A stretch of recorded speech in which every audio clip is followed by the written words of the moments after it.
Hello and welcome to Prabodhanam. मैं आदित्य भार्गव आप सभी का स्वागत करता हूं हमारे प्यारे से सीरीज में जिसको हम कहते हैं लर्न थ्रू क्वेश्चन सीरीज। इस सीरीज में हम ऑलरेडी ग्रेड 9th के मोशन चैप्टर को फिनिश कर चुके हैं एंड अभी हम लोग नेक्स्ट चैप्टर जो कि force and laws of motion इस चैप्टर को उठा रहे हैं। इस सीरीज में याद दिला दूं मैं कि हम लोग चीजों को सीखने की कोशिश करते हैं बाय सम क्वेश्चंस और आम तौर पे हम उन्हीं क्वेश्चंस को लेते हैं जो कि हमारे टेक्स्ट बुक में एक्सरसाइज के क्वेश्चन साथ में इन टेक्स्ट क्वेश्चंस हो और उन्हीं क्वेश्चंस को सॉल्व करते हुए हम बहुत सारी चीजों को बहुत सारे कॉन्सेप्ट्स को सीखने की कोशिश करते हैं। और इस सीरीज को शुरू करते हैं विद द फर्स्ट क्वेश्चन जो कि है an object experiences a net zero external unbalance force. इन चीजों पे बड़ा ध्यान से, जो भी चीजें काफी ज्यादा ही क्रूशियल है उन चीजों को मार्क कर लेना सबसे बढ़िया क्वेश्चन को रीड करने का तरीका है। तो एन ऑब्जेक्ट एक ऑब्जेक्ट है जो कि एक्सपीरियंस कर रहा है। क्या एक्सपीरियंस कर रहा है? तो net zero external unbalance force. Is it possible for the object to be travelling with a non zero velocity? क्या ऑब्जेक्ट के लिए पॉसिबल है जो कि ट्रेवल कर रही है नॉन जीरो वेलोसिटी से?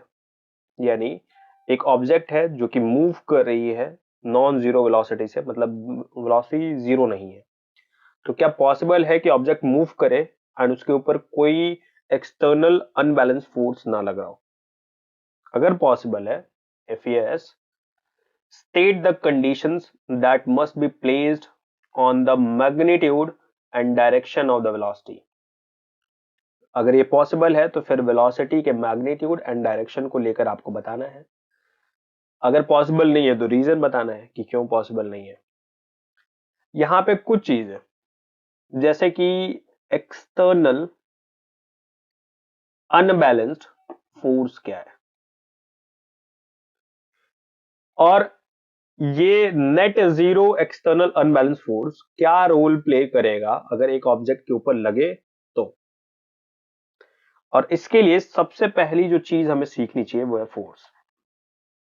अब सिंपल सी बात है, अगर हम फोर्स की डेफिनेशन अगर हम समझ जाए तो फिर हम समझ पाएंगे कि अनबैलेंस फोर्स किसे कहते हैं, एक्सटर्नल अनबैलेंस फोर्स किसको कहते हैं, और फिर हम समझ पाएंगे कि उस बॉडी के साथ क्या कहानी चल रही है। इसका मतलब ये कि इस क्वेश्चन को सॉल्व करने के लिए हमें एक लॉ को समझना पड़ेगा जो कि है Newton's first law of motion. और Newton's first law of motion नाम में ही पता चल रहा है कि फर्स्ट लॉ ऑफ मोशन मतलब पहला नियम। तो सर और कितने नियम हैं? तो न्यूटन साहब जो है, ये आप देख रहे होंगे, इन्होंने तीन मोशन के तीन लॉज को कंपाइल करा। बेसिक तौर पे आमतौर पे लोग कहते हैं कि लिखा, बट इन्होंने कंपाइलेशन करा, लॉज को समझा बहुत सारे साइंटिस्ट क्लासेस ने और ग्रुप्स ने, और उन लॉज को एक साथ कंपाइल करके जोड़कर लिखने का काम इनका था। तो एक जगह पे लाने का काम न्यूटन साहब का करा। तो न्यूटन ने जो तीन लॉज एक साथ कंपाइल करे और मोशन रिलेटेड, पहली बात मोशन के तीन नियम है और ये तीनों नियम किसके द्वारा कंपाइल करके बताए गए हैं? तो न्यूटन के द्वारा, इसीलिए इनको हम कहते हैं न्यूटन्स लॉज ऑफ मोशन। तो न्यूटन के जो लॉज हैं इनको हम तीन पार्ट्स में बांट सकते हैं। First law of motion,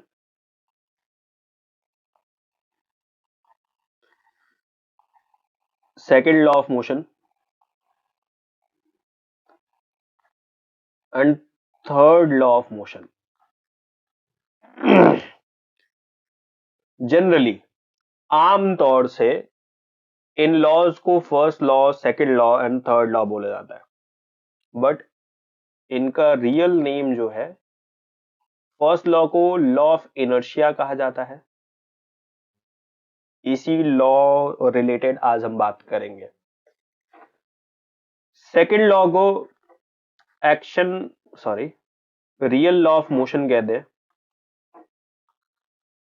and समझेंगे हम कि क्यों इसको रियल लॉ ऑफ मोशन कहते हैं, बट आज की क्लास में नहीं। ये आगे नेक्स्ट फर्दर क्लासेस में इस चीज को हम समझेंगे। तो सेकंड लॉ को रियल लॉ ऑफ मोशन कहते हैं एंड थर्ड लॉ को एक्शन रिएक्शन लॉ कहते हैं। इसको भी समझेंगे बाद में कि ऐसा क्यों कहते हैं। तो action reaction law.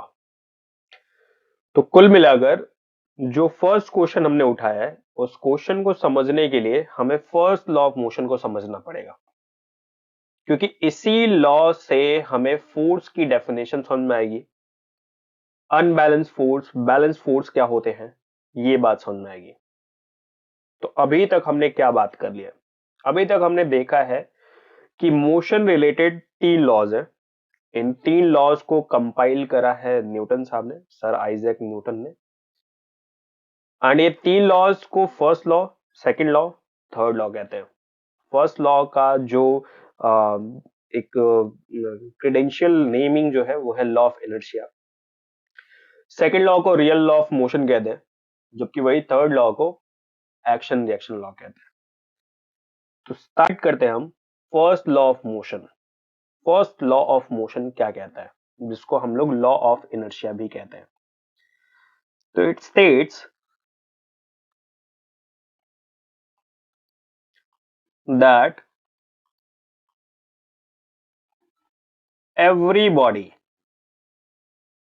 maintains its state of motion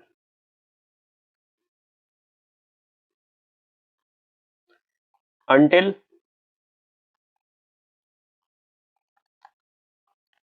it is expelled by an external force। काफी ध्यान से इन लॉज को स्टडी करना है। क्या कह रहा है?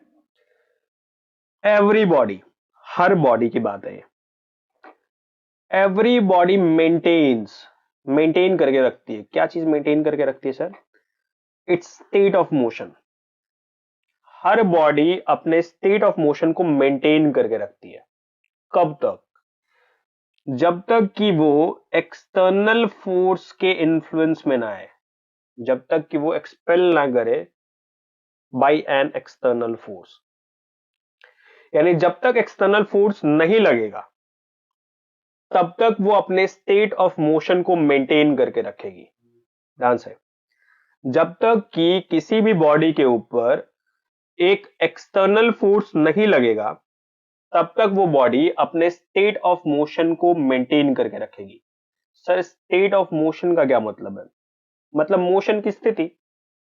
जो भी मोशन की स्थिति अभी के टाइम में है उस बॉडी की, वही स्थिति वही स्टेट हमेशा कॉन्टिन्यूड रहेगी। कब तक? जब तक कि कोई एक्सटर्नल फोर्स ना लगे। यानी अगर कोई बॉडी रेस्ट पर है तो रेस्ट पर रहेगी। अगर कोई बॉडी यूनिफॉर्म मोशन से चल रही है तो फिर वो यूनिफॉर्म मोशन से चलती रहेगी। कब तक चलती रहेगी सर? जब तक वो एक्सटर्नल फोर्स से इन्फ्लुएंस ना हो, जब तक कि उसके ऊपर कोई एक्सटर्नल फोर्स ना लगे। एक्सटर्नल मतलब बाहरी, बाहर से कोई फोर्स ना लगे। यानी बाहर से लगने वाले फोर्स का क्या काम है? बाहर से लगने वाले फोर्स का काम है बॉडी के स्टेट ऑफ मोशन को चेंज करना। फोर्स की डेफिनेशन दे रहा हूं मैं कि जो फोर्स लगते हैं, जो बाहर से जो फोर्स लगते हैं, उनका काम क्या होता है? In reality they changes the state of motion. External forces का काम है। तो जो इंटरनल फोर्स होती है, जो अंदर की फोर्स होती है, वो क्या करवाना चाहती है? वो चाहती है कि बॉडी जिस भी स्टेट में है, बॉडी का मोशन जो भी स्टेट फॉलो कर रहा है, स्टेट मतलब प्लीज, स्टेट मतलब उत्तर प्रदेश बिहार महाराष्ट्र नहीं है, स्टेट मतलब अवस्था। बॉडी जिस भी मोशन के स्टेट में है, वो रेस्ट में है तो रेस्ट में, वो यूनिफॉर्म मोशन में है तो यूनिफॉर्म मोशन में। यानी बॉडी जिस भी स्टेट ऑफ मोशन में है उस स्टेट ऑफ मोशन को मेंटेन करवाएगी इंटरनल फोर्स। लेकिन एक्सटर्नल फोर्स क्या करवाएगी? एक्सटर्नल फोर्स उस स्टेट ऑफ मोशन को मेंटेन नहीं करने देगी, बोले तो चेंज करेगी। यानी हमें इस फर्स्ट लॉ से फोर्स की डेफिनेशन मिल रही है कि फोर्स क्या होती है। Force is nothing but an external agent that changes the state of motion. Force और कुछ नहीं है, ये एक एजेंट है जिसका काम क्या है, स्टेट ऑफ मोशन को चेंज करना, स्टेट ऑफ मोशन को चेंज करना। सर अभी थोड़ी देर पहले आप कह रहे थे इंटरनल फोर्स होती है, अंदर की एक फोर्स होती है जो कि स्टेट ऑफ मोशन को मेंटेन करके रखना चाहती है। बेसिक तौर पे वो जो इंटरनल फोर्स होती है उसको हम कहते हैं इनर्शिया।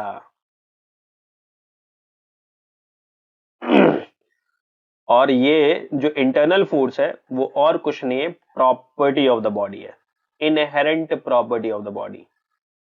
इनहेरेंट मतलब शुरू से ही, जन्मजात, मतलब ये प्रॉपर्टी आपके पास शुरू से ही अवेलेबल है, आपकी बॉडी के अंदर ऑलरेडी मौजूद है ये प्रॉपर्टी।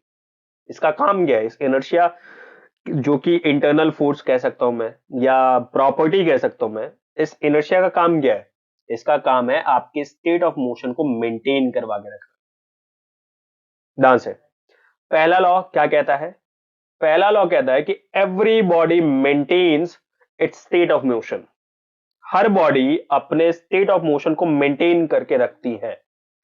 कब तक मेंटेन करके रखती है, जब तक कि उसके ऊपर कोई एक्सटर्नल फोर्स ना लगे। यानी एक्सटर्नल फोर्स लगेगा तो स्टेट ऑफ मोशन चेंज होगा, एक्सटर्नल फोर्स नहीं लगेगा तो स्टेट ऑफ मोशन चेंज नहीं होगा। क्यों नहीं होगा, क्योंकि इनर्शिया उस चीज को चेंज नहीं करने देगी। इनर्शिया जो कि प्रॉपर्टी की बॉडी है, सॉरी बॉडी की प्रॉपर्टी है जो कि स्टेट ऑफ मोशन में कोई चेंज लाना नहीं चाहती है। Inertia is a property of body which resist change in state of motion। तो मोशन का जो स्टेट है, मोशन की जो स्थिति है, उसमें जो भी चेंजेस आ रहे हैं उन चेंजेस को रजिस्ट करवाने का काम इनर्शिया का है। एग्जाम्पल के तौर पे, आम तौर पे ये इनर्शिया से कोरिलेट करने के लिए, भाई भीषण सर्दी, उसमें आप सो रहे होते, सुबह सुबह 4-5 बजे के करीब में मम्मी कहते हैं बेटा उठ जा, स्कूल जाना है, भाई ठंड लग रही है। आप कहते हो नहीं, मम्मी कहती है उठ जा बेटा उठ जा, स्कूल जाना है। आप कहते हो नहीं। ये जो नहीं वाली आवाज आ रही है वो बिकॉज ऑफ इनर्शिया। इनर्शिया क्या कह रहा है, इनर्शिया कह रहा है कि जो भी स्टेट ऑफ मोशन है उसको मेंटेन करके रखो।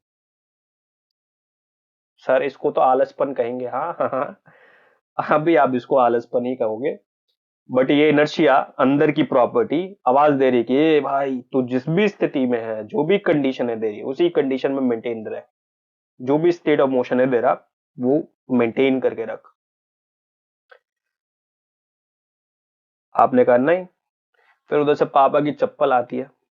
एक्सटर्नल फोर्स है ये, एंड ये जो एक्सटर्नल फोर्स है इसने क्या करा, तो इनर्शिया को दबाया जिसकी वजह से स्टेट ऑफ मोशन में चेंज आया। तो स्टेट ऑफ मोशन को चेंज करने का काम किसका है, तो सर फोर्स का है, जो कि एक्सटर्नल प्रॉपर्टी है या फिर बाहर से एक लगने वाला एजेंट है, एक्सटर्नल एजेंट है। ये क्या काम करता है, तो स्टेट ऑफ मोशन को चेंज करने का काम करता है। जबकि इनर्शिया कहां है, इनर्शिया बॉडी के अंदर है, बॉडी की प्रॉपर्टी है, और इसका काम क्या है, तो स्टेट ऑफ मोशन में आने वाले चेंजेस को अपोज करना, रोकना, रजिस्ट करना, कि नहीं भाई बदलाव नहीं चाहिए अपने को, जैसा है उसी स्थिति में रहो। तो ये इनर्शिया कहां है, बॉडी के अंदर ही है, जब भी तो अंदर से आवाज दे रहा है, अंदर की आवाज कहते हैं ना। तो ये जो अंदर से आवाज आ रही है चेंज को रजिस्ट करने वाली, या अंदर की जो प्रॉपर्टी है चेंज को रजिस्ट करने वाली, चेंज किस चीज का चेंज, स्टेट ऑफ मोशन में आने वाले चेंज, स्टेट ऑफ मोशन में आने वाले चेंज को जो रजिस्ट कर रहा है वो है आपका इनर्शिया। अब शायद आपको समझ में आ रहा होगा कि फर्स्ट लॉ ऑफ मोशन को लॉ ऑफ इनर्शिया क्यों कहते हैं, क्योंकि ये हिडन इंफॉर्मेशन दे रहा है एक प्रॉपर्टी के बारे में जो कि कहलाती है इनर्शिया। तो सर ये इनर्शिया नाम की प्रॉपर्टी हर बॉडी के अंदर है, ऑफ कोर्स हर बॉडी के अंदर है। यही कारण है कि आपके घर में पड़ा हुआ चेयर अगर 20 साल तक कोई उसके ऊपर कोई फोर्स ना लगाए तो वो अपना स्टेट ऑफ मोशन वैसा ही मेंटेन करके रखेगा, जहां पर भी है वहीं पर वैसे ही रेस्ट पर ही रहेगा, अपने आप वो मूव नहीं करेगा अपने आप। क्यों? क्योंकि जो इनर्शिया है वो उसको क्या कहेगा कि भाई आपने स्टेट ऑफ मोशन चेंज नहीं करना है, आपका जो भी स्टेट ऑफ मोशन है आप रेस्ट पर हैं, आप रेस्ट पर ही रहिए, आजीवन रेस्ट पर रहिए। इनर्शिया, ये इनर्शिया ही है जो कि बॉडी के स्टेट ऑफ मोशन में आने वाले चेंज को रेजिस्ट करेगा। सर आपने कहा कि बॉडी रेस्ट पर है तो रेस्ट पर रहेगी because of inertia, body uniform motion में है तो यूनिफॉर्म मोशन में ही रहेगी बिकॉज ऑफ इनर्शिया। नहीं नहीं नहीं नहीं, हमने तो बहुत बार देखा है चलता हुआ पंखा रुक जाता है। आप कह रहे हो कि बॉडी अगर यूनिफॉर्म मोशन में है तो वो यूनिफॉर्म मोशन में रहनी चाहिए बिकॉज ऑफ इनर्शिया, लेकिन वो पंखा तो रुक जाता है। हाँ, उसके पीछे रीजन ये है कि जो ब्लेड्स होते हैं पंखे की, जब आप बंद कर देते हो पंखे को, ऑफ कर देते हो, तो बेसिक तौर पे इस घूमते हुए पंखे को अपोज कर रहे हैं इन घूमते हुए पंखे की जो ब्लेड्स है, इनको एक फोर्स एक्सपीरियंस हो रही है एयर के पार्टिकल्स की वजह से। ये क्या है? ये छोटे छोटे ये हैं पार्टिकल्स ऑफ एयर। तो ये जो एयर के पार्टिकल्स हैं वो रजिस्ट कर रहे हैं, वो एक फोर्स लगा रहे हैं ऑपोजिट नेचर का, एंड ये ऑपोजिट नेचर के जो फोर्सेस है उसकी फोर्स लग रहा है भाई, फोर्स लग रहा है किसके द्वारा? तो ये एयर के पार्टिकल्स के द्वारा। एंड क्योंकि एयर के पार्टिकल्स के द्वारा ये फोर्स लग रहा है, यही कारण है कि ये ब्लेड्स आगे रुक जाएंगे। अगर सर एयर के पार्टिकल्स नहीं होते तो क्या होता? अगर एयर के पार्टिकल्स नहीं होते तो फिर फैन के ब्लेड्स को कोई ऑपोजिट नेचर का फोर्स एक्सपीरियंस नहीं होता, और अगर फोर्स एक्सपीरियंस नहीं होता तो फिर ये जिस भी स्थिति में है उसी स्थिति में रहती, बोले तो यूनिफॉर्म मोशन में है, यूनिफॉर्म मोशन में ही रहती, आजीवन रहती, क्योंकि इनर्शिया उसको मोशन में ही रहने देती। इनर्शिया क्या कहती है? इनर्शिया कहती है कि आप जिस भी स्टेट ऑफ मोशन में हो, आप रेस्ट में हो तो रेस्ट में ही रहो, आप यूनिफॉर्म मोशन से चल रहे हो तो आप यूनिफॉर्म मोशन से ही चलते रहो। यानी इनर्शिया का काम और कुछ नहीं है, आपके स्टेट ऑफ मोशन को मेंटेन करवा के रखने का है, मेंटेन करवा के रखने का है। आप जिस भी स्टेट ऑफ मोशन में हो उस स्टेट ऑफ मोशन को मेंटेन करके रखो बस। किसकी वजह से? इनर्शिया की वजह से। ये जो एयर के पार्टिकल्स हैं जो कि फैन के ब्लेड के ऊपर फोर्स लगा रहे हैं, ये जो फोर्स लगाया जा रहा है एयर के पार्टिकल्स के द्वारा, इस फोर्स को हम कहते हैं drag force. And drag force यहां पे आपको पता चल रहा होगा कि रेजिस्टिव नेचर का है, ऑपोजिंग नेचर का है, एक्सटर्नल फोर्स है, ये बाहर से लगने वाला। पार्टिकल्स बाहर ही तो है, फैन के ब्लेड के अंदर तो है नहीं, तो बाहर से ये पार्टिकल्स फोर्स लगा रहे, एक्सटर्नल फोर्स। एंड क्योंकि एक्सटर्नल फोर्स लग रही है तो बॉडी अपना स्टेट ऑफ मोशन मेंटेन करके नहीं रख पाएगी, स्टेट ऑफ मोशन मेंटेन करके नहीं रख पाएगी, क्योंकि फोर्स का काम ही है स्टेट ऑफ मोशन को चेंज करने का। यही कारण है कि आपने बहुत बार एक्सपीरियंस करा होगा कि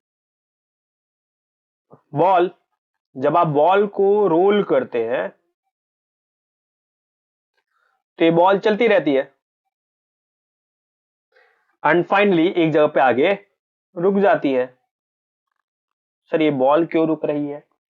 यहां तो कोई फोर्स नहीं लग रहा है, नहीं नहीं लग रहा है यहां पे फोर्स। कौन सा फोर्स है ये?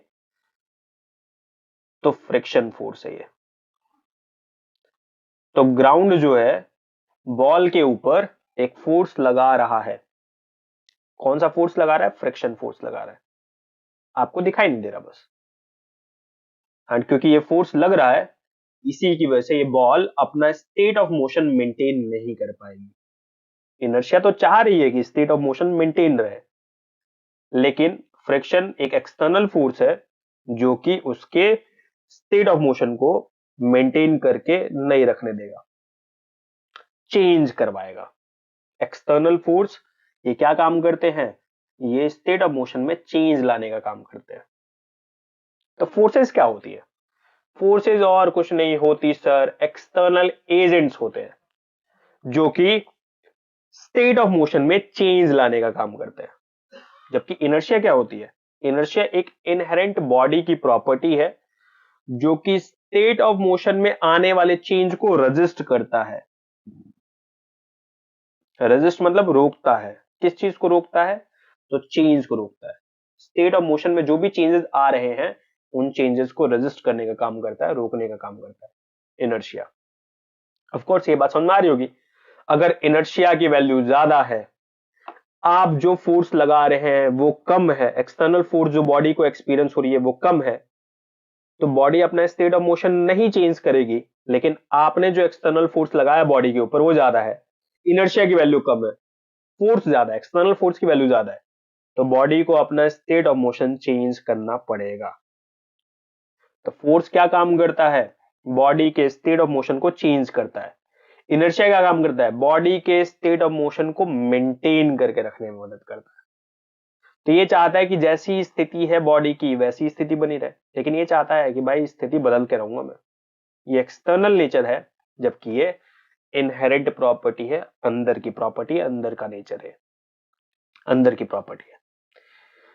तो अभी आपको समझ में आ रहा हो कि फर्स्ट लॉ ऑफ मोशन क्या है।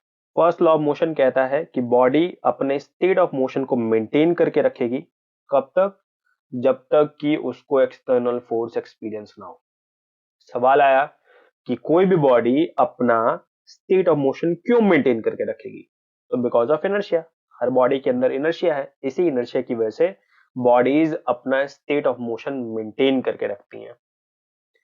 अगर आपको किसी भी बॉडी के स्टेट ऑफ मोशन को चेंज करना है तो फिर क्या करना पड़ेगा? एक्सटर्नली फोर्स लगाना पड़ेगा। एक्सटर्नली फोर्स लगाना पड़ेगा। तो फोर्स क्या काम करता है? फोर्स स्टेट ऑफ मोशन को चेंज करता है, या दूसरे शब्दों में कहो तो स्टेट ऑफ मोशन को मेंटेन नहीं करके रखने देता। इसी तरीके से एक एग्जांपल, अर्थ से दो स्पेसक्राफ्ट छोड़े गए थे, वॉयगर 1, वॉयगर 2, एंड आज के टाइम में उनके पास कोई फ्यूल नहीं है, बट स्टिल वो मूव करते जा रहे हैं, चलते जा रहे हैं। क्यों?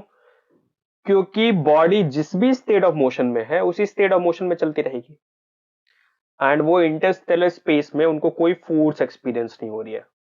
एंड क्योंकि उनको कोई फोर्स एक्सपीरियंस नहीं हो रही है, तो वो जिस भी स्टेट, कोई फोर्स एक्सपीरियंस नहीं हो रही है, एक्सटर्नल फोर्स कोई एक्सपीरियंस नहीं हो रहा, तो वो जिस भी स्टेट ऑफ मोशन में है उसी स्टेट ऑफ मोशन में कॉन्टिन्यूड है, उनका स्टेट ऑफ मोशन चेंज नहीं हो रहा है। तो क्योंकि वो यूनिफॉर्म मोशन में चल रहे थे, वो आज भी चलते जा रहे हैं। जबकि ये दोनों के दोनों स्पेसक्राफ्ट जो है वो 1960s के अराउंड में छोड़े गए थे, अगर मैं गलत नहीं हूं तो। तो अभी आप लोगों को फर्स्ट लॉ ऑफ मोशन समझ में आया। And first law of motion में दो बातें हैं। एक तो हिडन इंफॉर्मेशन है इनर्शिया की, इसीलिए इसको लॉ ऑफ इनर्शिया कहते हैं, इस लॉ को। एंड दूसरा डेफिनेशन दे रहा है फोर्स की। फोर्स की डेफिनेशन कैसे? सर यहां लिखा है कि एक्सटर्नल फोर्स लगेगा तो स्टेट ऑफ मोशन चेंज होगा, अगर नहीं लगेगा तो नहीं चेंज होगा। तो यहां पे डेफिनेशन मिल रही है हमें फोर्स की। ये आपका फर्स्ट लॉ ऑफ मोशन। ये जो इनर्शिया होता है ये बेसिक तौर पे तीन तरह के होते हैं,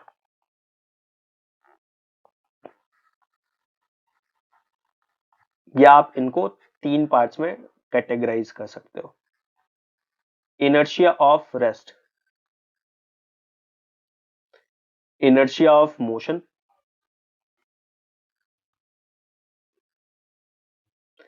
एंड तीसरा है इनर्शिया ऑफ डायरेक्शन। ये तीन तरह के इनर्शिया है। इनर्शिया ऑफ रेस्ट, बॉडी को रेस्ट में रखना चाहती है। Inertia of motion, body uniform motion में है तो यूनिफॉर्म मोशन में रखना चाहती है। यानी अगर कोई बॉडी मोशन में होगी तो उस दौरान उसके अंदर जो इनर्शिया वर्क कर रही होगी वो होगी inertia of motion. Inertia of motion क्या कहेगी कि भाई आप मोशन में हो, आप मोशन में ही रहो।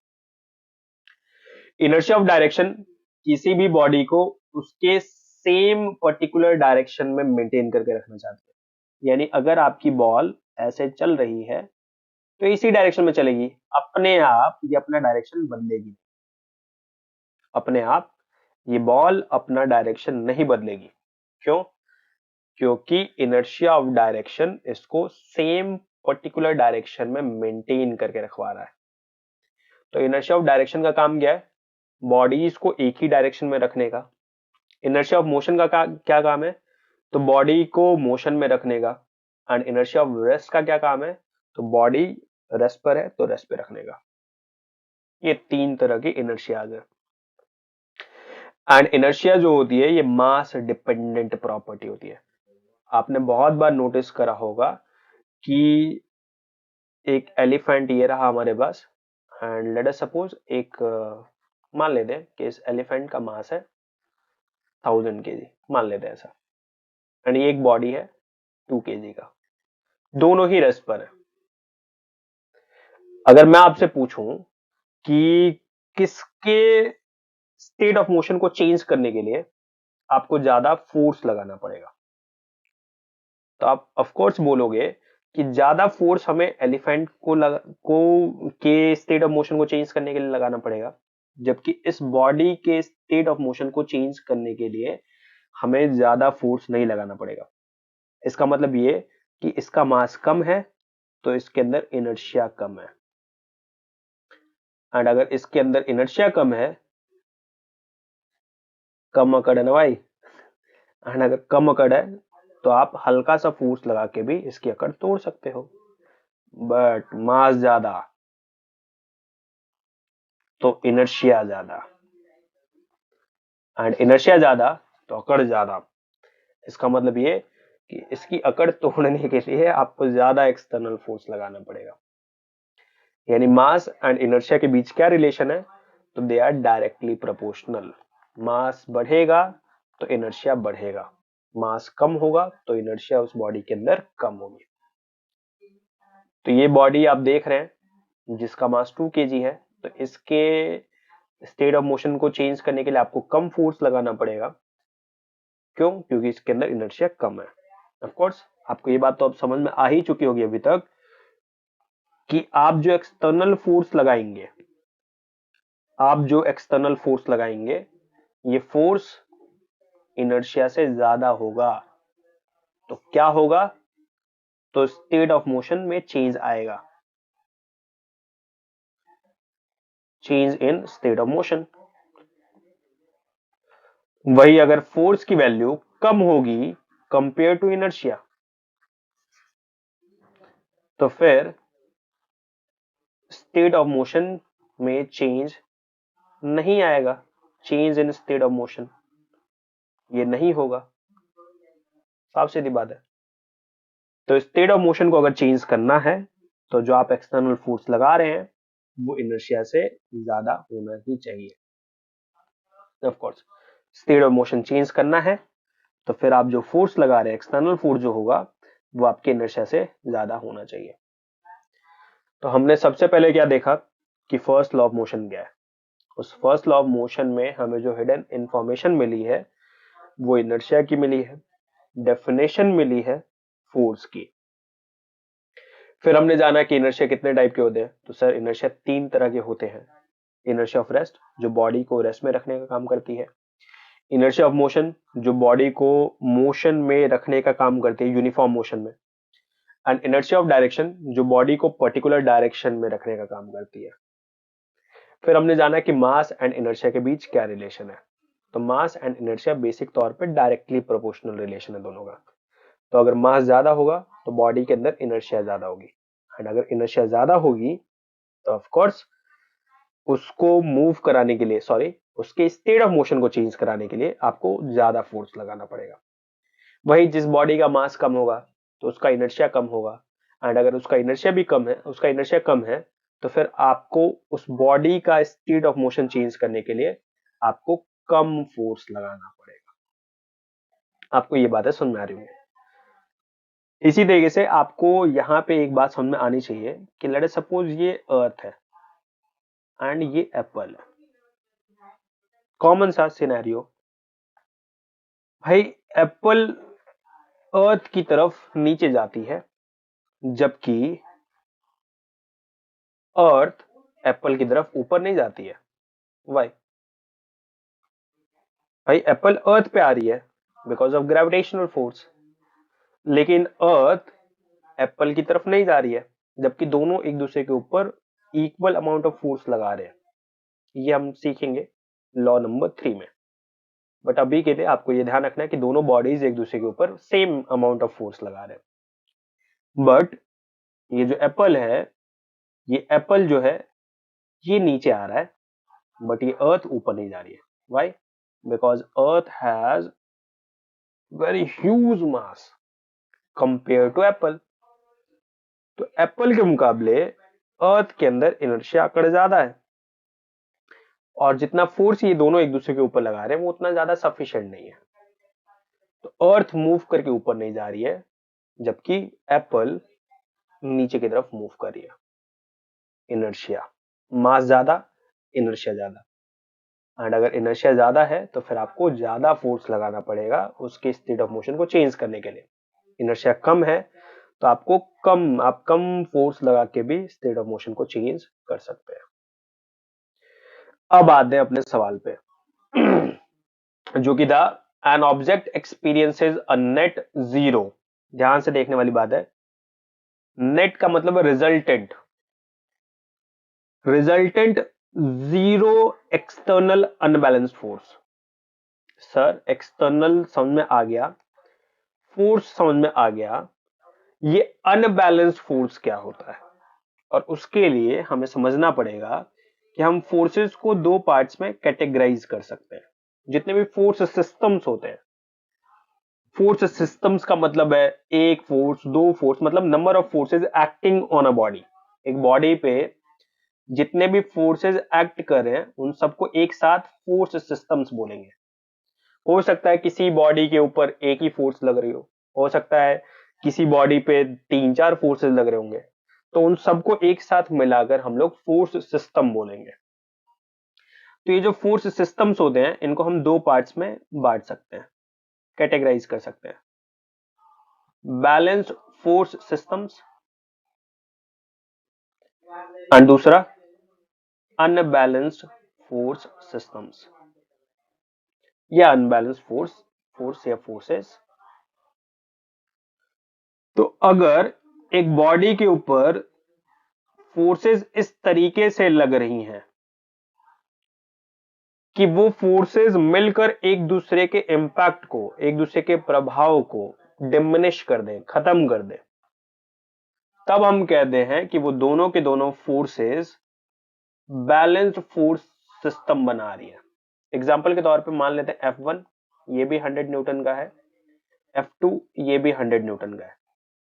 दोनों फोर्सेस आप देख सकते हो दोनों का डायरेक्शन ऑपोजिट नेचर का है, दोनों का मैग्नीट्यूड सेम है, दोनों का वैल्यू सेम है, 100 न्यूटन 100 न्यूटन। अब ये दोनों फोर्सेस मिलकर बॉडी के ऊपर जब लगेंगी तो बॉडी क्या कहेगी? बॉडी कहेगी मुझे कोई फोर्स एक्सपीरियंस नहीं हो रही है, यानी मुझे net force zero, resultant total value जो मुझे एक्सपीरियंस हो रहा है वो जीरो। वाई? बिकॉज एक फोर्स 100 न्यूटन से इधर खींच रही है, उसको कैंसिल आउट कर दे रही है दूसरी फोर्स जो कि इधर की तरफ लग रही है। तो ये दोनों फोर्सेस मिलकर जो फोर्स सिस्टम बना रही हैं वो है बैलेंस फोर्स सिस्टम। वही अगर किसी बॉडी के ऊपर कोई फोर्स या फोर्सेस लगे जिनकी नेट रिजल्टेंट वैल्यू जीरो ना हो, तो फिर हम अनबैलेंस्ड फोर्स कहते हैं या अनबैलेंस्ड फोर्स सिस्टम्स कहते हैं। फॉर एग्जांपल इस बॉडी के ऊपर 5 न्यूटन का फोर्स लगा इधर की तरफ, तो क्योंकि 5 न्यूटन का फोर्स लगा है तो इसका मतलब क्या है कि यहां इसको कैंसिल आउट, इस फोर्स को कोई और कैंसिल आउट नहीं कर रहा है, तो there is some external force. तो जब कोई एक्सटर्नल फोर्स की कुछ वैल्यू हमें दिखाई दे रही होती है तो फिर हम कहते हैं ये अनबैलेंस फोर्स है। इस वाले केस में कह रहा है कि जो फोर्स की वैल्यू है वो है 0, यानी कोई अनबैलेंस फोर्स नहीं है बॉडी के ऊपर। एंड अगर कोई अनबैलेंस फोर्स नहीं है तो बॉडी जिस भी स्टेट ऑफ मोशन में है उसी स्टेट ऑफ मोशन में चलती रहेगी। यानी अगर एक बॉडी ये रही एंड लेट अस सपोज ये पहले किसी फोर्स वगैरह की वजह से 2 मीटर पर सेकंड से चल रही थी, अब इस बॉडी के ऊपर कोई फोर्स एक्ट नहीं कर रहा है क्योंकि net value of the external force जो है वो 0 है, 0 एक्सटर्नल अनबैलेंस फोर्स। एंड अगर कोई फोर्स एक्ट नहीं कर रहा है तो बॉडी जिस भी स्टेट ऑफ मोशन में है उसी स्टेट ऑफ मोशन में मेंटेन रहेगी। यानी बॉडी आपकी 2 मीटर पर सेकंड से चल रही है तो इसी 2 मीटर पर सेकंड से चलती रहेगी। तो there will be no change in the magnitude and direction of the velocity. Magnitude 2 metre पर सेकंड है, 2 मीटर पर सेकंड से ही चलती रहेगी। डायरेक्शन ये वाला डायरेक्शन है तो इसी डायरेक्शन से चलती रहेगी। यानी वेलोसिटी के मैग्नीट्यूड एंड डायरेक्शन में कोई चेंज नहीं आएगा क्योंकि इनर्शिया ऑफ मोशन कहेगा कि भाई तू चलती रहे, इनर्शिया ऑफ डायरेक्शन कहेगा कि इसी डायरेक्शन में चलती रहे। क्योंकि inertia of direction same direction में बॉडी को ले जाने के लिए मदद करती है, inertia of motion body motion में है तो मोशन में ही रखने का काम करती है।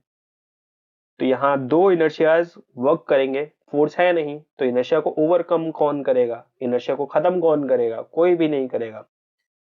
इसका मतलब ये कि इनर्शिया अपना रोल प्ले करेगा एंड रोल प्ले करेगा तो बॉडी मोशन में है तो मोशन में ही रखेगा। बॉडी इस एक डायरेक्शन, एक पर्टिकुलर डायरेक्शन में जा रहा है तो उसी डायरेक्शन में मेंटेन करा के रखेगा वो।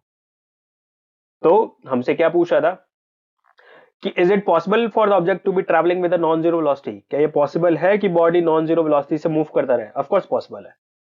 अगर उस बॉडी के पास पहले ही कुछ वेलोसिटी होगी तो नॉन जीरो वेलोसिटी से मूव करता रहेगा क्योंकि उसके ऊपर कोई फोर्स नहीं लग रहा है। तो and what will be the state of conditions that must be placed on the magnitude and direction of the velocity.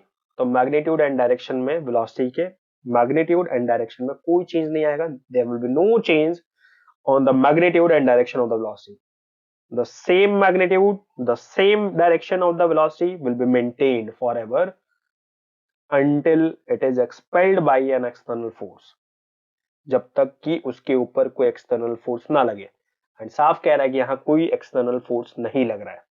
And अगर कोई एक्सटर्नल फोर्स ही नहीं लग रहा है तो जो भी स्टेट ऑफ मोशन है वही मेंटेन रहेगा।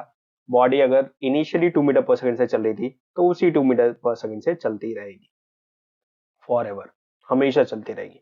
कोई फोर्स नहीं लग रहा है, ध्यान रखना, कोई फोर्स नहीं लग रहा। फोर्स लगता, हिडन नॉन हिडन, फोर्स लगता तब ये अपना स्टेट ऑफ मोशन चेंज करती। फोर्स नहीं लग रहा है तो स्टेट ऑफ मोशन चेंज नहीं होगा। ओके, तो अभी अभी आप लोगों ने इस क्वेश्चन को करते वक्त क्या क्या बातें सीखी? पहला कि न्यूटन के कितने नियम हैं रिलेटेड टू लॉ मोशन। तो मोशन से रिलेटेड 3 नियम है। पहला नियम है जिसको हम लॉ ऑफ इनर्शिया भी कहते हैं। क्यों कहते हैं, क्या होता है वो नियम क्या कहता है, ये भी देख लिया हमने। फोर्स क्या होता है, तो एक्सटर्नल एजेंट है, बाहर से लगने वाला एजेंट है जो कि क्या काम करता है, जो कि स्टेट ऑफ मोशन को चेंज करता है। एंड यहां मैं बता देना चाहता हूं कि force has some value, some magnitude and some direction. It means force is a vector quantity. Quantity उसको कहते हैं जिसको मेजर किया जा सकता है। तो फोर्स को मेजर करते हैं हम, तो फोर्स एक क्वांटिटी है। किस टाइप की क्वांटिटी है? वेक्टर क्वांटिटी है। वेक्टर क्यों सर? क्योंकि इसके पास मैग्नीट्यूड भी है it will have some value and इसके पास डायरेक्शन भी है। तो कोई भी क्वांटिटी जिसके पास मैग्नीट्यूड भी हो डायरेक्शन भी हो, ध्यान से, कोई भी क्वांटिटी जिसको समझाने के लिए मैग्नीट्यूड भी बताना पड़ेगा, डायरेक्शन भी बताना पड़ेगा, तो ऐसी क्वांटिटीज को हम कहते हैं वेक्टर क्वांटिटी। एग्जांपल के तौर पे अगर मैं पूछूं कि इस बॉडी के ऊपर फोर्स लग रहा है, बताओ ये बॉडी किधर जाएगी। इस बॉडी के ऊपर 10 न्यूटन का फोर्स लग रहा है, बताओ ये बॉडी किधर जाएगी। आप बता पाओगे? नहीं बता पाओगे। क्यों? क्योंकि आपने डायरेक्शन ऑफ द फोर्स नहीं बताया। हाँ, अगर आपने ये बोल दिया होता कि इस बॉडी के ऊपर फोर्स 10 न्यूटन का ऐसे लग रहा है, आप आराम से बता सकते हो कि बॉडी राइट वर्ड जाएगी, राइट की तरफ जाएगी। यानी डायरेक्शन भी बताना पड़ेगा फोर्स को बताते वक्त। तो सिर्फ मैग्नीट्यूड से बात नहीं बनेगा भाई, आपको डायरेक्शन ऑफ द फोर्स भी मेंशन करना ही पड़ेगा। इसीलिए फोर्स अधूरा है डायरेक्शन के बिना। एंड अगर फोर्स अधूरा है डायरेक्शन के बिना, यानी इस फोर्स को एक्सप्लेन करते वक्त आपको मैग्नीट्यूड तो बताना ही पड़ेगा, डायरेक्शन भी बताना पड़ेगा। यानी this quantity force has magnitude as well as direction, that's why force is a vector quantity. इसलिए फोर्स किस टाइप की क्वांटिटी है? फोर्स एक वेक्टर क्वांटिटी है। तो फोर्स क्या होता है? एक एक्सटर्नल एजेंट होता है जिसकी वजह से state of motion of the body change होता है। इनर्शिया क्या होती है? एक इनहेरेंट बॉडी की प्रॉपर्टी होती है जो कि स्टेट ऑफ मोशन को चेंज नहीं करने देती। अगर आपको स्टेट ऑफ मोशन चेंज करना है तो आपके द्वारा जो फोर्स लगे वो इनर्शिया से ऊपर होना चाहिए। और इसके साथ साथ आपने जाना कि इनर्शिया आपके 3 तरह के होते हैं, कौन कौन से? तो इनर्शिया ऑफ रेस्ट जो बॉडी को रेस्ट में रखेगी, इनर्शिया ऑफ मोशन जो बॉडी को मोशन में रखेगी, इनर्शिया ऑफ डायरेक्शन जो कि बॉडी को पर्टिकुलर डायरेक्शन में रखेगी। एंड फिर हमने जाना कि फोर्स आपकी वेक्टर क्वांटिटी होती है। इसको समझाने के लिए मैग्नीट्यूड भी बताना पड़ता है, डायरेक्शन भी बताना पड़ता है। सिर्फ मैग्नीट्यूड से काम नहीं बनेगा। और फिर हमने क्वेश्चन नंबर 1 को देखा कि क्वेश्चन नंबर 1 क्या कह रहा था कि एक बॉडी के ऊपर अगर नेट जीरो अनबैलेंस फोर्स लग रहा हो तो क्या ये पॉसिबल है कि वो नॉन जीरो वेलोसिटी से मूव करेगी? ऑफ कोर्स पॉसिबल है। अगर वो शुरू में नॉन जीरो वेलोसिटी, शुरू में उसको लग गया था शायद फोर्स, उसको एक्सपीरियंस हुआ था जिसकी वजह से वो मूव कर रही थी, अब आप फोर्स हटा भी दोगे, कोई भी फोर्स ना लगे इस बॉडी के ऊपर, तो फिर ये बॉडी अपनी उसी वेलोसिटी से मूव करती रहेगी और उस दौरान उसकी वेलोसिटी में कोई चेंज नहीं आएगा, उसके डायरेक्शन में। अब वेलोसिटी में चेंज नहीं आ रहा है तो स्पीड मतलब मैग्नीट्यूड एंड डायरेक्शन दोनों ही सेम है उसकी। तो मैग्नीट्यूड ऑफ द वेलोसिटी उतना ही रहेगा, direction of the velocity same रहेगी। ओके, एंड हमने क्वेश्चन नंबर 1 को सीख लिया। और इस दौरान हमने एक और चीज सीखी कि फोर्स सिस्टम्स को हम 2 पार्ट्स में कैटेगराइज कर सकते हैं। बैलेंस फोर्स सिस्टम्स जो कि अपना नेट इंपैक्ट, जो नेट वैल्यू देते हैं वो जीरो, यानी नेट वैल्यू जो आपको देखने को मिलेगी वो जीरो, जबकि यहाँ पे नेट वैल्यू आपको जीरो नहीं देखने को मिलेगी। तो अगर कभी आपको जीरो अनबैलेंस फोर्स बोल रहा है तो समझ जाओ कि वो बैलेंस फोर्स की बात कर रहा है। भाई ऑफ कोर्स मेरे पास रुपए हैं, 10 रुपए हैं, मेरे पास 0 रुपए है, 0 रुपए होने का क्या मतलब है? नहीं है। तो zero zero force, zero unbalance force होने का क्या मतलब है? वो अनबैलेंस फोर्स नहीं है, बैलेंस फोर्स है। एंड बैलेंस फोर्सेस का बैलेंस फोर्स होता ही नहीं, मतलब जीरो, नेट वैल्यू जीरो होती है तो उनका कोई इंपैक्ट नहीं होता बॉडी के ऊपर। बॉडी के ऊपर कोई इंपैक्ट नहीं होता क्योंकि भाई वो वैल्यू नहीं है, जीरो है। Okay, question number 2, when a carpet is beaten with a stick dust comes out of it, explain. एक कारपेट है एंड इस कारपेट में ऑफ कोर्स आप लोगों ने बहुत बार देखा होगा कि घर वाले कहते हैं कि बेटा कारपेट साफ कर, आप क्या करते हो कि उस कारपेट को स्टिक से पीटना शुरू कर देते हो, इस तरीके से हैंग करके एंड उसको पीटना शुरू कर देते हो। एंड जब आप उसको पीट रहे होते हो तो आप क्या नोटिस करते हो कि डस्ट बाहर आ रहा है। ऐसा क्यों? यहां पे अगर आप इस सिस्टम को समझ पा रहे हो तो बेसिक तौर पे सिर्फ कारपेट नहीं है, यहाँ पे कारपेट प्लस डस्ट, ये दोनों मिलकर एक सिस्टम बना रहे हैं।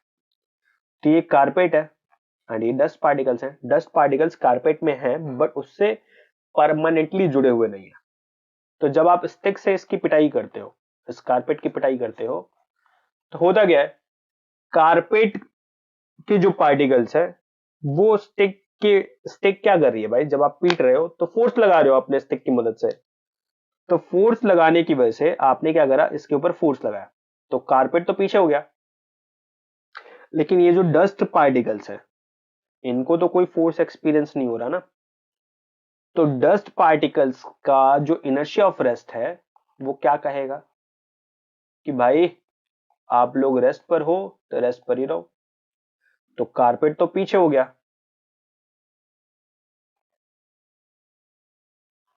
कारपेट तो पीछे हो गया, डस्ट पार्टिकल्स वहीं पे रहे।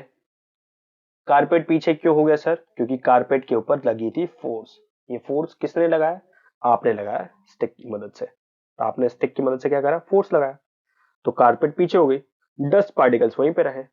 डस्ट पार्टिकल्स वहीं पे क्यों रहे, क्योंकि उनका जो इनर्शिया ऑफ रेस्ट था वो क्या कहता था कि आप जिस भी, मतलब इनर्शिया क्या कहती है कि आप जो भी स्टेट ऑफ मोशन में हो उसी को मेंटेन करके रखो। इनर्शिया ऑफ रेस्ट कह रही है कि आप रेस्ट पे हो, रेस्ट पे रहो। तो डस्ट पार्टिकल्स तो वहीं पे रहे, कारपेट पीछे हो गई। तो डस्ट पार्टिकल्स, अब क्योंकि ग्रेविटेशनल फोर्स लग रही है तो ग्रेविटेशनल फोर्स की वजह से ये डस्ट पार्टिकल्स नीचे आ गए, तो डस्ट अलग हो गया एंड कारपेट साफ हो गया। तो स्टिक से पीट कर जो आप डस्ट साफ कर रहे हैं, बेसिक तौर पे आप न्यूटन के पहले नियम को फॉलो कर रहे हो। तो फर्स्ट लॉ ऑफ मोशन देख रहे हो, उसका एप्लीकेशन क्या है, कारपेट की साफ सफाई के लिए। Okay, why is it advised to tie any luggage kept on the roof of a bus with a rope। कह रहा है कि क्यों ऐसा बोला जाता है कि बस पे रखे हुए लगेज को बांध दो। क्यों भाई, रोप से क्यों ही बांधना है, तो उसके पीछे रीजन समझते हैं। लेट सपोज ये रहा हमारा बस,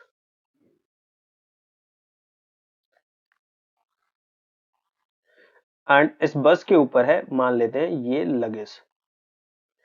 अभी इनिशियली ये पूरा का पूरा सिस्टम जो है ये है बस प्लस लगेज का सिस्टम। एंड आप देख रहे हो कि बस एंड लगेज टेम्पररी मतलब रिलेशन में है, दोनों एक दूसरे से टेम्पररी जुड़े हुए। होगा क्या, मान लेते हैं कि अभी इसकी वेलोसिटी है 0, मतलब आपकी बस जो है वो रेस्ट पर है। आपने क्या करा कि आपने इसको स्टार्ट करा। अब आपने जैसे ही स्टार्ट करा तो बस क्या हो गई भाई, बस तो आगे चल पड़ी। लेकिन लगेज, लगेज का जो इनर्शिया ऑफ रेस्ट है, इसका इनर्शिया ऑफ रेस्ट क्या कहेगा, इसका इनर्शिया ऑफ रेस्ट कहेगा कि भाई आप रेस्ट पर हो, आप रेस्ट पर ही रहो।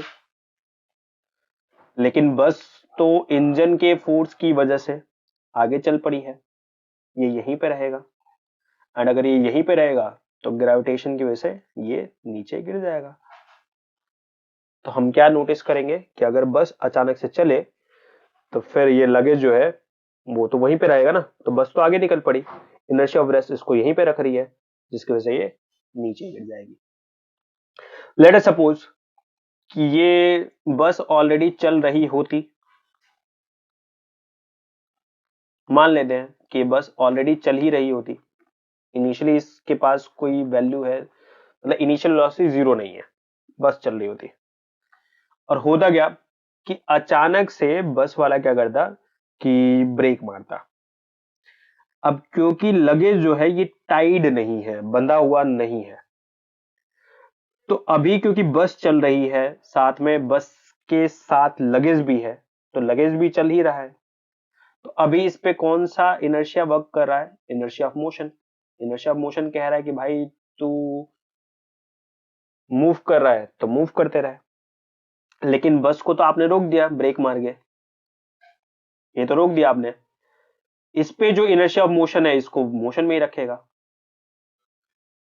तो लगेज आगे आ गया, बस वहीं पे रहेगी, एंड अगर बस वहीं पे रहेगी आगे आकर ये ग्रेविटेशन की वजह से नीचे गिर जाएगा ऑफ कोर्स। तो आप देख रहे हो कि अगर लगेज को आप बांधोगे नहीं तो क्या होगा। लगेज को अगर आप बांधोगे नहीं तो बस जब चलेगी तो बस आगे बढ़ेगी, लगेज वहीं रह जाएगा, because of inertia of rest गिर जाएगा। अगर बस चल रही होगी एंड अचानक से बस रुकी तो फिर बस तो वहां रुक जाएगी, लेकिन इनर्शिया ऑफ मोशन इस लगेज को आगे लेके चला जाएगा, जिसकी वजह से वो गिर जाएगा। इसीलिए ऐसा कहा जाता है कि इसको आप परमानेंटली बांध दो भाई। रोप से जब आप बांध दोगे इसको बस से, तो फिर ये परमानेंट रिलेशन में आ गया जब तक रोप नहीं खोलोगे। यानी अब लगेज बस का ही पार्ट बन गया, एंड अगर लगेज बस का ही पार्ट बन गया तो फिर अगर बस चला तो फिर साथ में सामान चलेगा, बस रुका तो साथ में सामान भी रुक जाएगा। इसीलिए कहा जाता है कि किसी भी लगेज को बांध दिया जाए रोप की मदद से। तो अभी आप समझ में आ रहे होंगे, जब ये बांधे नहीं जाएंगे तो फिर इनका रिलेशन कैसा होगा, टेम्पररी, मतलब टेम्पररी रिलेशन होगा। और जिसकी वजह से क्या होगा, जिसकी वजह से आपके लगेज के गिरने के चांस होंगे जब बस स्टार्ट होगी तब, एंड जब बस रुकेगी तब। तो इस रिलेशन को परमानेंट बनाने के लिए इसको बांधना जरूरी है by the aid of rope की मदद से। And question number 4, a batsman hits a cricket ball. एक बैट्समैन है जो कि हिट करता है क्रिकेट बॉल को, which then rolls on a level ground, जो कि रोल करती है। लेट अस सपोज, मान लेते हैं कि ये एक ग्राउंड है एंड इस ग्राउंड पे ये बॉल है जो कि रोल करती हुई आगे जा रही है।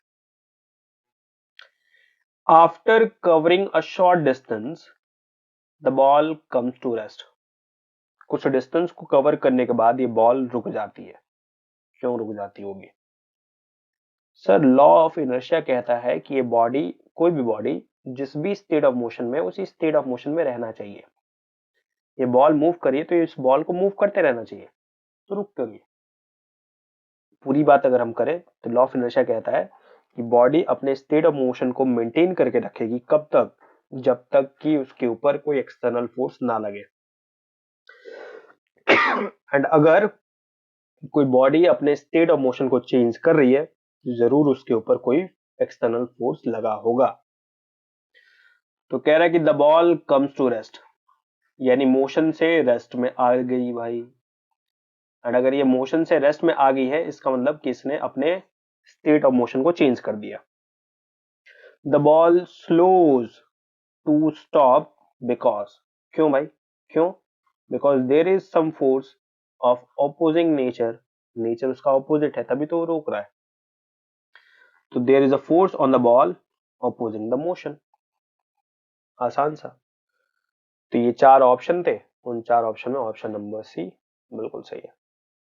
अच्छा, एक बार इन 3 ऑप्शंस को भी डिस्कस कर लेते हैं कि क्यों गलत है ये। The batsman did not hit the ball hard enough.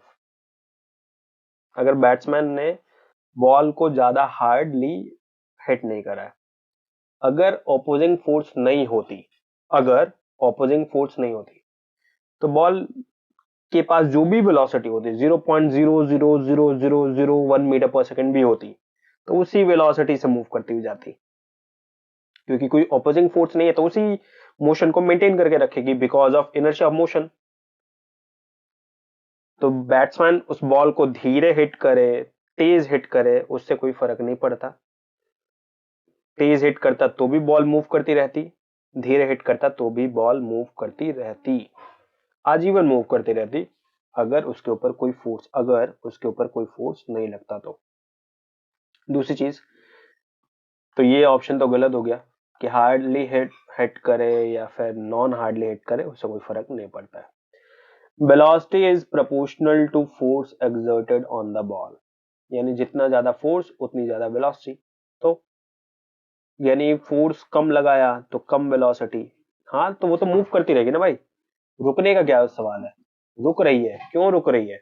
Because ball को कोई फोर्स एक्सपीरियंस हो रहा है of opposite nature, there is no unbalance force on the ball, कोई फोर्स नहीं होगा तो ऑफ कोर्स बॉल अपने स्टेट ऑफ मोशन को मेंटेन करके रखेगा।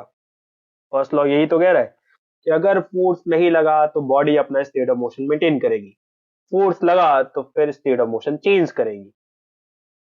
तो अगर फोर्स नहीं लगा तो जो भी स्टेट ऑफ मोशन है, बॉल रोल कर रही है, रोल करती जाएगी, रोल कर रही है, रोल करती जाएगी, आजीवन रोल करती जाएगी।